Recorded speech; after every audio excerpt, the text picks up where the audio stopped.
বিৰুবালা ৰাভা এগৰাকী এনেকুৱা অসমৰ মহিয়সী নাৰী আছিলে যি আমাৰ ৰাজ্যত হৈ থকা উইচ হান্টিং মানে ডাইনী হত্যা যি এটা কুপ্ৰথা গোটেই সমগ্ৰ ৰাজ্যখনৰ বেলেগ বেলেগ প্ৰান্তত আমি দেখিবলৈ পাইছিলোঁ তাৰ এগেইনষ্টত তাৰ বিপক্ষে বহুত গভীৰভাৱে আৰু বহুত ষ্ট্ৰংভাৱে শক্তিশালীভাৱে তেওঁ থিয় দিছিল যাতে আমাৰ সমাজখনৰ এই কুব্যৱস্থাটোৰ পৰা আমাৰ সমাজখনক ৰক্ষা কৰিব পাৰি আমি নতুনত্বৰ দিশে সাইন্টিফিক থিংকিং বৈজ্ঞানিক পদ্ধতিৰে আমি চিন্তা চৰ্চা কৰিবলৈ শিকো যি কথা ক'লে আমি তাক বিশ্বাস নকৰো আৰু অন্ধবিশ্বাসৰ পৰা আমি আঁতৰি এখন সুস্থ সবল সমাজ গঢ়াৰ ক্ষেত্ৰত বিৰুবালা ৰাভা ডাঙৰীয়ানীৰ এক বিশেষ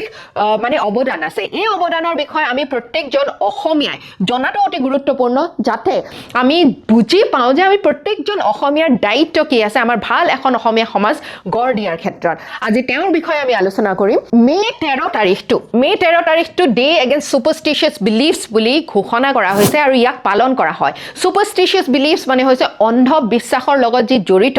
সেই দেশৰ সেই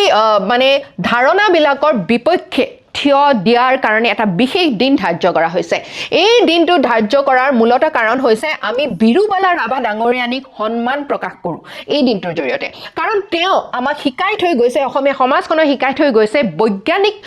পদ্ধতিৰে আমি কেনেকৈ চিন্তা কৰাটো গুৰুত্বপূৰ্ণ এইটো আমাৰ এটা ফাণ্ডামেণ্টেল ডিউটিও হয় মৌলিক আমাৰ দায়িত্ব আমাৰ যি সংবিধানে আমাৰ কাৰণে নাগৰিকসকলৰ কাৰণে দিছে আমি ফাণ্ডামেণ্টেল ৰাইটছ মৌলিক অধিকাৰৰ কাৰণে সকলোৱে মাত মাতো কিন্তু আমি নিজৰ যেতিয়ালৈকে ফাণ্ডামেণ্টেল ডিউটিজ বা আমাৰ মৌলিক দায়িত্বৰ বিষয়ে কথা নাপাতিম তেতিয়ালৈকে আমি এখন ভাল ৰাষ্ট্ৰ এখন ভাল ৰাজ্য আৰু এখন ভাল সমাজ কেতিয়াও গঢ়ি তুলিব নোৱাৰোঁ আৰু সেইকাৰণে এই যিটো দিন এই দিনটোৰ বিষয়ে জনাটো অতি গুৰুত্বপূৰ্ণ মে 13 তাৰিখটো য'ত আমি বেয়া যিখিনি কুপ্ৰথা আছে বেয়া যি অন্ধবিশ্বাস আমাৰ সমাজত বিৰাজমান আছে এই অন্ধবিশ্বাসৰ এগেইনষ্টত বিপক্ষে আমি ফাইট কৰিব পাৰোঁ আমি যুদ্ধ দিব পাৰোঁ আৰু আৱেৰনেছ আমি সমাজৰ মাজত এই কুপ্ৰথাবিলাকৰ বিষয়ে আমি মানুহক আৱেৰ কৰিব পাৰোঁ তেওঁলোকক সেন্সিটাইজ কৰিব পাৰোঁ সেইবিলাকৰ বিষয়ে অৱগত কৰিব পাৰোঁ যাতে নিৰীহ কোনো মানুহে এই বেয়া কুপ্ৰথা বা অন্ধবিশ্বাসৰ কাৰণে নিজৰ প্ৰাণ হেৰুৱাবলগীয়া নহয় মাৰপিট ইত্যাদি হিংসাৰ বলি হ'বলগীয়া নহয় অ'কে চ' বিৰুবালা ৰাভা কোন হয় বিৰুবালা ৰাভাৰ বিষয়ে আমাৰ APSCয়ে ইয়াৰ আগতেও প্ৰশ্ন সুধিছে আগলৈও প্ৰশ্ন সুধিব কাৰণ তেওঁ হৈছে আমাৰ অসমৰ এগৰাকী বীৰাংগনা তেওঁ হৈছে আমাৰ অসমৰ এগৰাকী মহিয়সী নাৰী তেওঁ জন্ম হৈছিলে 1954ত গোৱালপাৰা জিলাত আৰু খুব এক সাধাৰণ পৰিৱাৰৰ আৰু ক'বলৈ গ'লে এক দৰিদ্ৰ পৰিয়ালত তেওঁ জন্ম হৈছিলে আৰু তেওঁ নিজৰ সেই অৱস্থাত থাকি তেওঁ কিন্তু নিজৰ জীৱনত যিখিনি সংগ্ৰাম তেওঁ দেখিবলৈ পালে তেওঁ নিজৰ পুত্ৰৰ ক্ষেত্ৰত তেওঁ পুত্ৰ বহুত এটা মাৰাত্মক ৰোগত আক্ৰান্ত হওঁতে তেওঁক যেতিয়া কোৱা হ'ল যে ডাক্তৰী চিকিৎসাৰ বিপৰীতে তেওঁ যি কবিৰাজ আছে বা বেলেগ ধৰণৰ আমাৰ